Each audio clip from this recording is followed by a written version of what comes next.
अरे पागल है, सर दिखता नहीं तेरे को?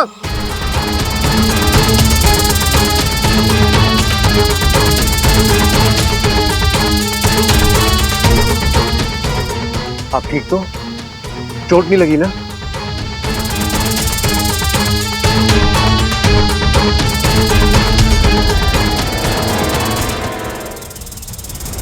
बाबा जी! क्या?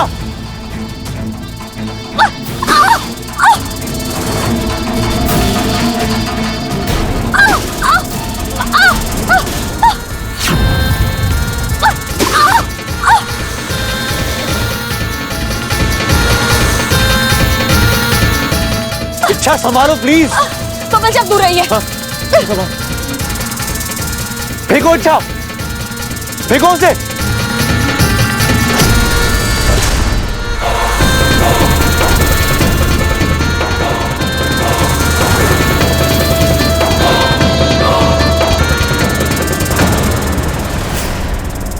इच्छा संभाल कर, इच्छा, इच्छा।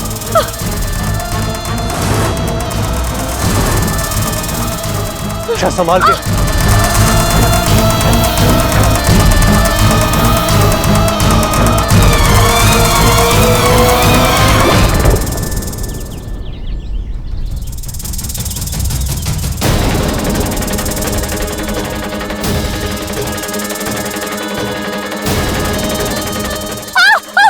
इच्छा,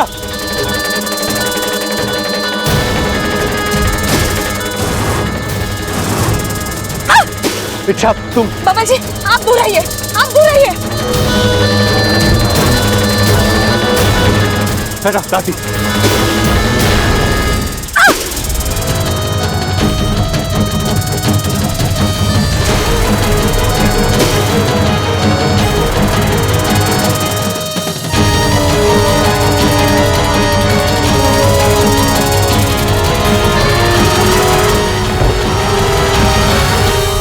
बबल जी आप ठीक तो हो?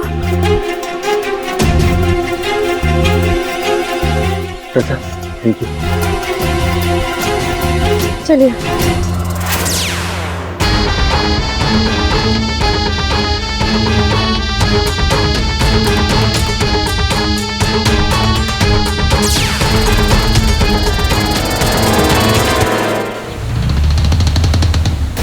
पता नहीं इतनी ताकत कहां से आ गई इच्छा में।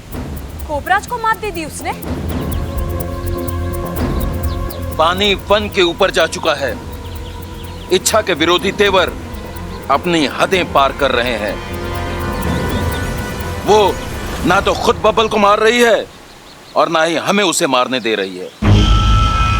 अगर ऐसा ही चलता रहा तो हम नागिस्तान के नियमों पर कभी भी अमल नहीं कर पाएंगे।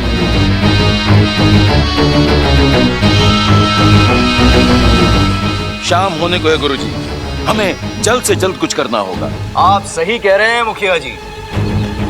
अब हमें किसी ऐसे नाग को भेजना होगा जिससे इच्छा लड़ ही नहीं सकती। कोई ऐसा जो इच्छा को इच्छा की भाषा में जवाब दे सके। मैं तैयार हूं। मैं वहां जाऊंगी, इच्छा से लड़कर बबल का खात्मा कर दूंगी। ईमान से डस लूंगी। नहीं, तुम नहीं जाओगी। तुम पहले ही 2-3 बार इच्छा से मात खा चुकी हो। इच्छा के फन से टकराना तुम्हारे बस की बात नहीं है। इच्छा से लड़ने की ताकत नागिस्तान के सिर्फ एक ही नाग में है और अब वो ही इस अभियान को अंजाम देगा।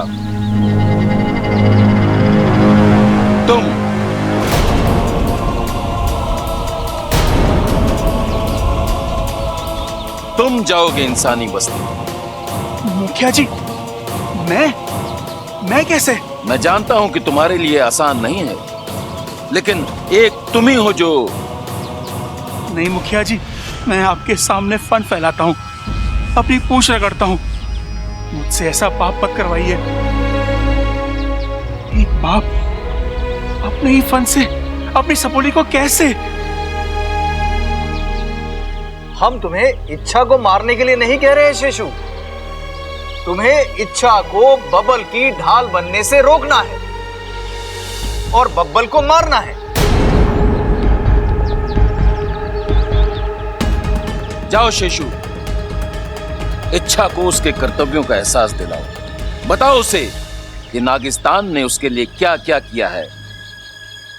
आज अपने प्यार की खातिर जिस जिंदगी को वो दांव पर लगा रही है, वो जिंदगी भी नागिस्तान की ही देन है।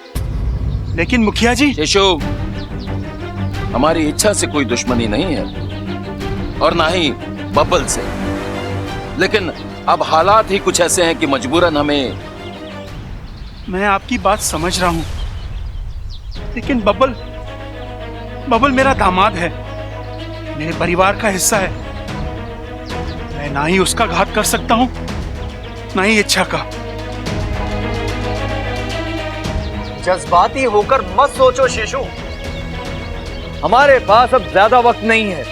तुम अभी जाओ और जाकर बब्बल को खत्म कर दो।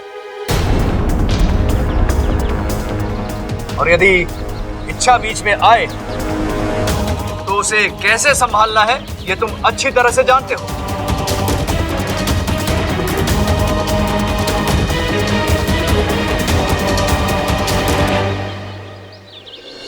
हेलो, हाँ झमझम कैटरस। हाँ खड़क बोल रहा हूँ, खड़क। 25 आदमियों का खाना बनना है, ऐसा कुछ करना कि 50 लोगों को हो जाए। अरे हो जाएगा, कोशिश कर। अरे वैसे भी गर्मी है, गर्मी में आदमी खावे ना, पानी ज्यादा पीवे है, समझ गया? खड़क,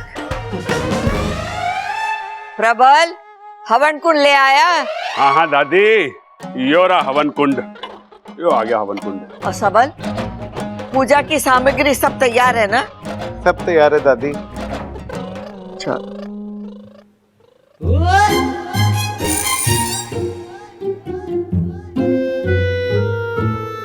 अरे छोटे हैं? अरे हवन कुंड को ऐसे क्यों घूर रहा है? अरे भाई, मैं ये देख रहा हूँ कि मेरी शादी का हवन कुंड कब ऐसे रचेगा, कब मैं अपनी बीवी के साथ इसके साथ फेरे लूंगा, मेरा घर कब बसेगा भाई? कब हंसेगा मतलब? अरे रोज तो हंसता है हमारा घर। मैं इस बात का पूरा ख्याल रखता हूँ कि हमारे घर में हर किसी के चेहरे पर हंसी रहे, इसलिए छोटी मोटी कॉमेडी भी कर लेता हूँ। यार वो तो मैं भी कर लेता हूँ, लेकिन इस वक्त हंसने की बात ना कर रहा हूँ मैं बात कर रहा हूँ कि मेरा घर कब बसेगा। अरे तुझे शादी के साइड इफेक्ट के बारे में कितनी बार बता चुका हूँ, तू मानेगा ना? शादी करके ही छोड़ेगा। हाँ। अरे छोड़, मुझे बहुत सारी तैयारी करनी है।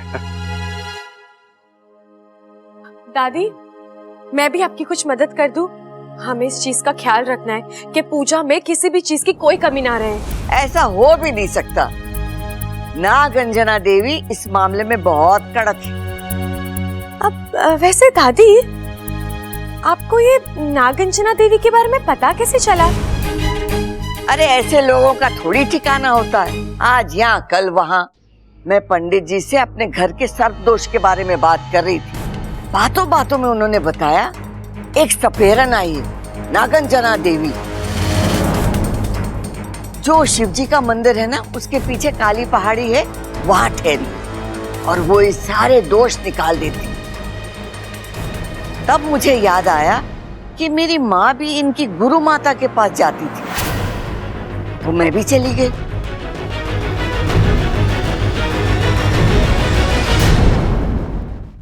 कद्रु सूत शेष जगत मते देहि में शरणं गतः।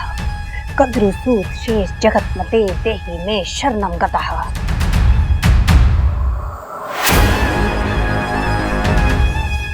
ए, जल्दी करो, जल्दी भरो सामग्री।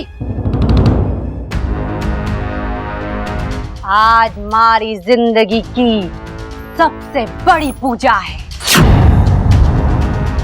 इस सपेरन को रोकना होगा, लेकिन संभल कर। इच्छा, अगर इसने तुझे देख लिया तो ये तुझे एक झटके में ही पकड़ लेगी। गुरु मैया आशीर्वाद दीजिए कि आज हमारी पूजा सफल हो जाए। नहीं नागंजना देवी, तेरी पूजा संपन्न तो दूर, मैं शुरू ही नहीं होने दूंगी।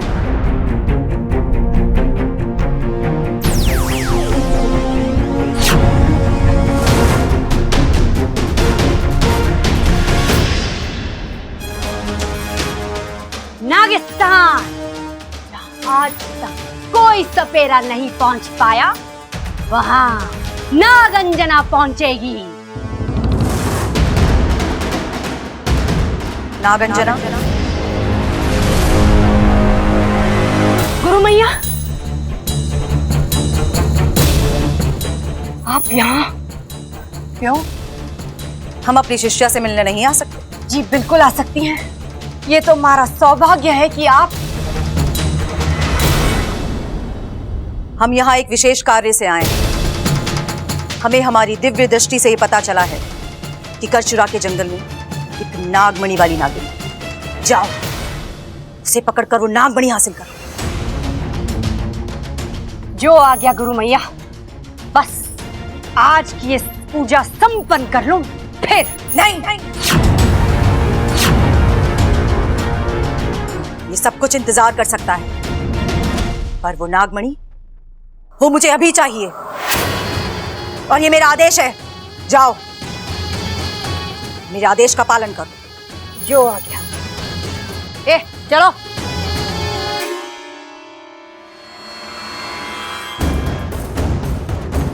लेकिन गुरु मैया, आपको हमारा पता कहाँ से पता चला? नागंजना, हम तुम्हारी गुरु माता हैं। जब हम अपनी दिव्य दृष्टि से उस नागमणि का पता लगा सकते हैं, तो अपनी शिष्या का पता लगाना कौन सी मुश्किल बात? बिल्कुल मुश्किल बात नहीं है गुरु मैया, लेकिन अगर एक मरा हुआ इंसान जिंदा हो जाए तो फिर वो मुश्किल ही नहीं, नामुमकिन है। अब ये मत कहिए गुरु मैया, आप तो मरी ही नहीं है, क्योंकि हमारी गुरु माता को मैंने तो अपने हाथों से मारा था। अब रहा सवाल कि आप है कौन? जाहिर है तुम एक इच्छाधारी नागिन हो।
अच्छी खासी हाथ में आई थी वो इच्छाधारी नागिन। उस संगीत की आवाज ने सारा खेल बिगाड़ दिया। पता नहीं कौन थी, यहाँ क्यों आई थी?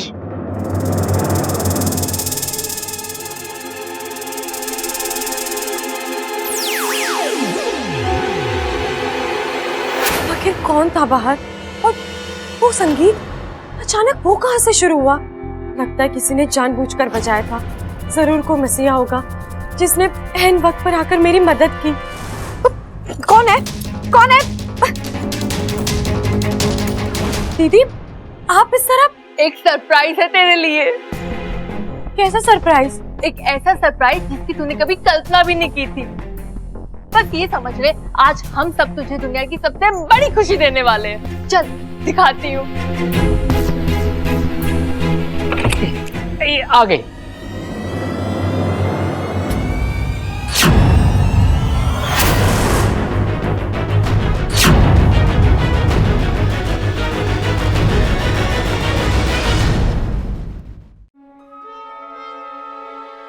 गौर से देख इन्हें और पहचानने की कोशिश कर।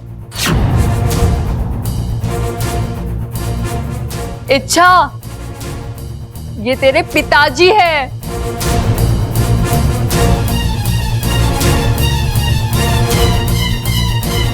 कैसे पहचानेगी छोरी?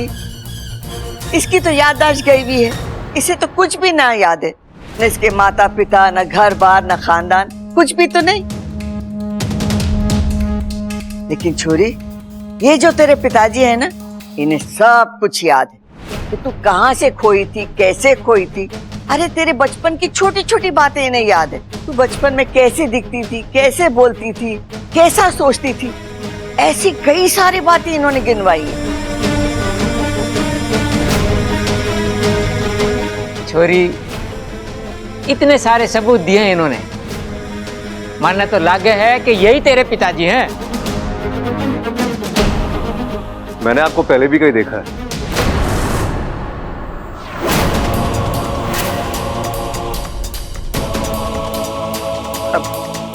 ये कैसे हो सकता है? मैं तो शहर में पहली बार आया हूं, वो भी इच्छा को लेने।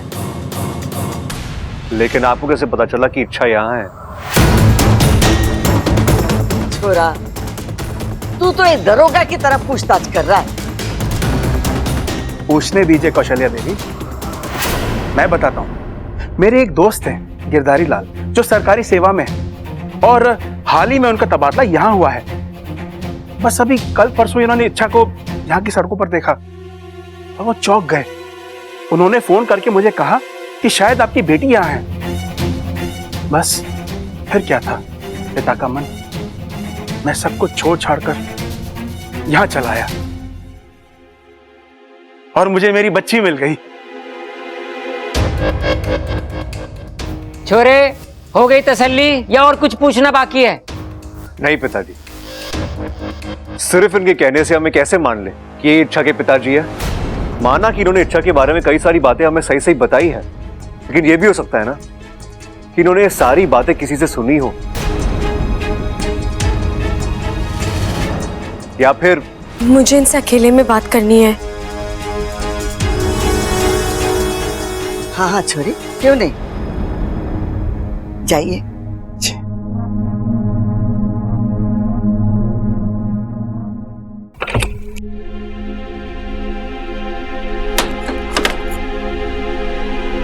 पिताजी, पिताजी, ये सब नहीं इच्छा, मेरे करीब मत आओ, मैं कमजोर पड़ जाऊंगा। और फिर जिस काम के लिए मैं यहाँ आया हूँ वो शायद। आप किस काम से आए हैं यहाँ? उसी काम से जो तू पूरा नहीं कर पा रही है। मैं बबल को खत्म करने आया हूँ।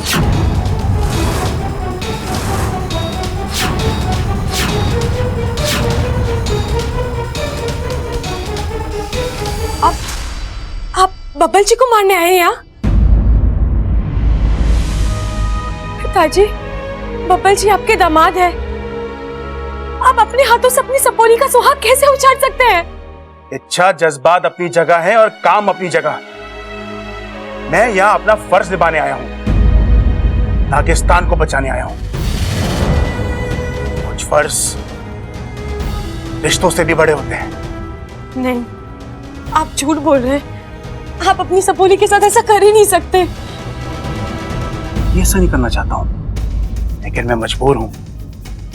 बब्बल अगर जिंदा रहा तो नागिस्तान का अस्तित्व खतरे में पड़ जाएगा।